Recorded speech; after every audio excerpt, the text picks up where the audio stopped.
Okay, welcome back. So Greg, we really haven't talked about advertising yet. Advertising is a big part of marketing, right?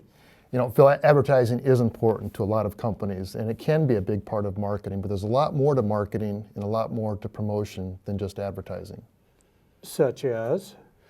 Well, let's talk a bit about the promotional mix. The promotional mix is a set of communication tools that marketers use to reach their target market. It can be designed to inform, to persuade, or just to create awareness about a company's products. Okay, so basically what you're doing is trying to get people to buy your products, right? Well, when we talk about promotion, there's a lot more than just getting the customer to buy our product. That's frequently the effort. We're trying to get customers to buy our product, but frequently we need to communicate with other stakeholders about our company. For example, at PCC, we want to get students to come to our classes, so we advertise and promote to them. But we're also concerned about relationships with key stakeholders like the state legislature, city officials, taxpayers in the community. We need to maintain good relationships and communicate with them as well. Okay, so why don't we talk about some of the details of this promotional mix? Okay, well, let's take a look at the whiteboard here. We'll look at some of the main tools that marketers use in the promotional mix. And as you can see, these four primary tools are advertising, personal selling, public relations, and sales promotion. So let's take a closer look at each one of these activities. So the first activity is advertising. Everybody knows what advertising is, but it's important to know that advertising is paid placement. It's paid placement of messages using some type of mass medium. Some of the mediums we can use for advertising are TV, radio, magazines, billboards, the internet, Google. A lot of people advertise on Google, a lot of different mediums.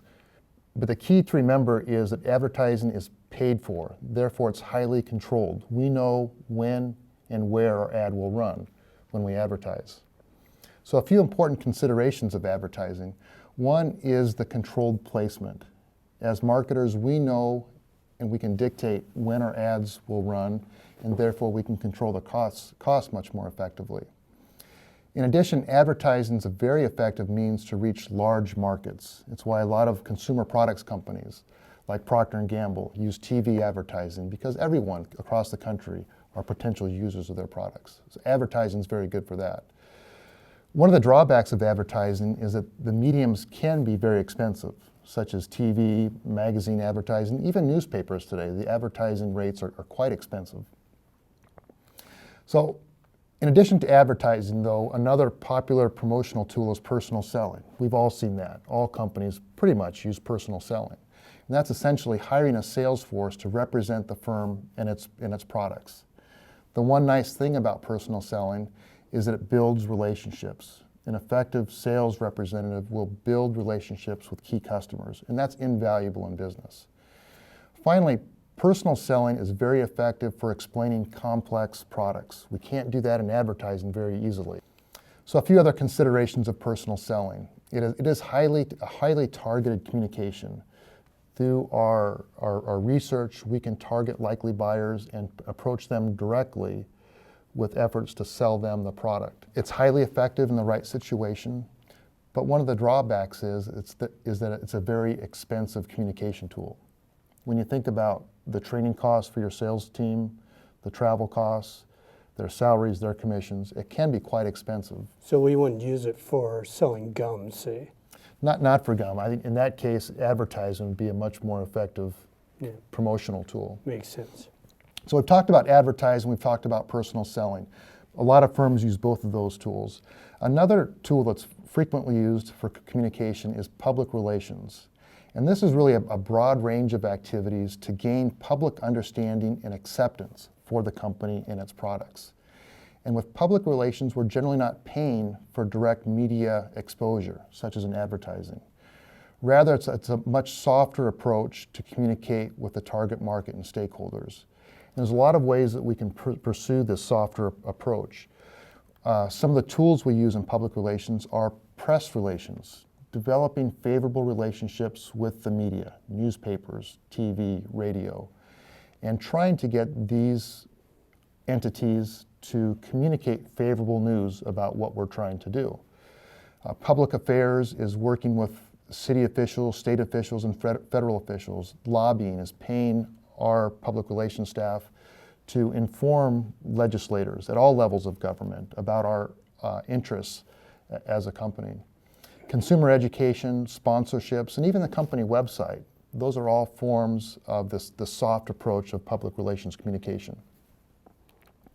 So the fourth tool that marketers use are sales promotions. And these are very quick inducements to get consumers to act in a quick manner. Typically, a vice president of marketing will have a sales quota to reach by the end of the year. And they may put into place some sales promotions to get customers to act quickly to buy their product. So these sales promotions can be targeted towards customers, the end users, or they can be targeted towards the distribution channel. In the book, you'll read about a push strategy, and those are sales promotions targeted towards the distribution channel. Whereas a pull strategy is when sales promotions are targeted towards the end user, the consumer. So let's talk about a few of the sales promotion tools that we can use. Coupons are very effective and widely used, sending out coupons to customers to get them to buy our product in the short term. Rebates, buy one, get one free specials. Frequent buyer incentives, like the airlines use. Spiffs, various short-term price allowances, merchandising displays that manufacturers might give to retailers are all forms of sales promotion tools that companies may use to communicate about their products. And what's that spiff thing? Is that like shining up your products or what? Spiff's not widely known, but it's really important in distribution and in promotion. A spiff is when a manufacturer typically will give the distribution channel sales representatives a monetary award for pushing their product.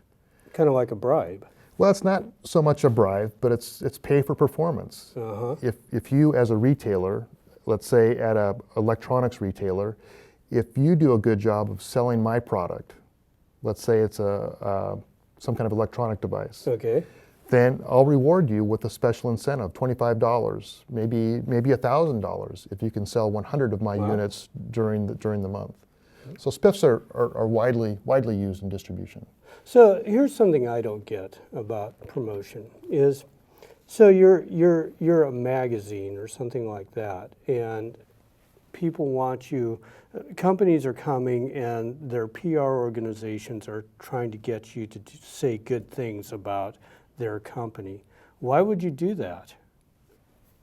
Why would we do that as a manufacturer? As a magazine, knowing that it's just me trying to get free advertisement, why would the magazine give us that good publicity?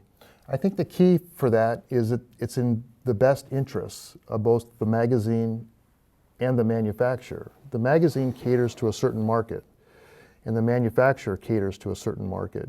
And sometimes those interests are aligned. For example, a manufacturer of heavy industrial equipment might be doing some really good research on their products. And that research might be good editorial content for a magazine that's dedicated to people in that industry, in a certain industry. So sometimes those interests are aligned, and it makes sense for magazines to publish that news that the company provides. Okay, and there's one thing you haven't really talked about here, and I know we're kind of old farts in this world, but what about social media? How does it fit into all this? That's a good question. Social media is important, it's big, and I know you teach the class in social media, so maybe you could give us a short thumbnail sketch of what social media is all about. Oh, nice bounce back, Greg. So actually, I think social media kind of fits into each one of these. I mean, if you look at social media, there's elements of certainly advertisement when you go to Facebook, Twitter, any of the other main social media sites. There is PR going on, there's couponing. I mean, you look at Groupon and others, but also couponing has been encompassed into Facebook and other media, so that sales promotion is in there, and and there's also personal sales. So social media seems to really cross the boundaries of all parts of the promotional mix. Certainly a growing field for marketers to get into, though, I would think. Oh, absolutely. Okay. They'll definitely want to take my class. So one thing we haven't talked about is how a marketing department would allocate funds for these different promotional activities. Where do we Yeah. spend our money? Yeah, and I've had that question. How do you do that? Because this seems really expensive. It does. It can be expensive, and marketers need to think carefully about how they allocate their promotional activities. And a lot of it depends on the industry that a company is in. It depends on the financial resources of a firm. For example, a company like Boeing Airplane Company would spend considerably more money in personal selling and public relations than they would in advertising. Their market is much more focused, much more narrow. So personal selling makes a lot of sense, and it's a very complex product. A company like General Mills, making Cheerios cereal, will spend relatively more money in advertising because their market is so big, and everyone's a potential buyer of that particular cereal brand. Even though they still employ some personal selling, advertising will take more of that budget. Cool. Well, thanks, Greg. That's really helpful. Good. Glad you liked it.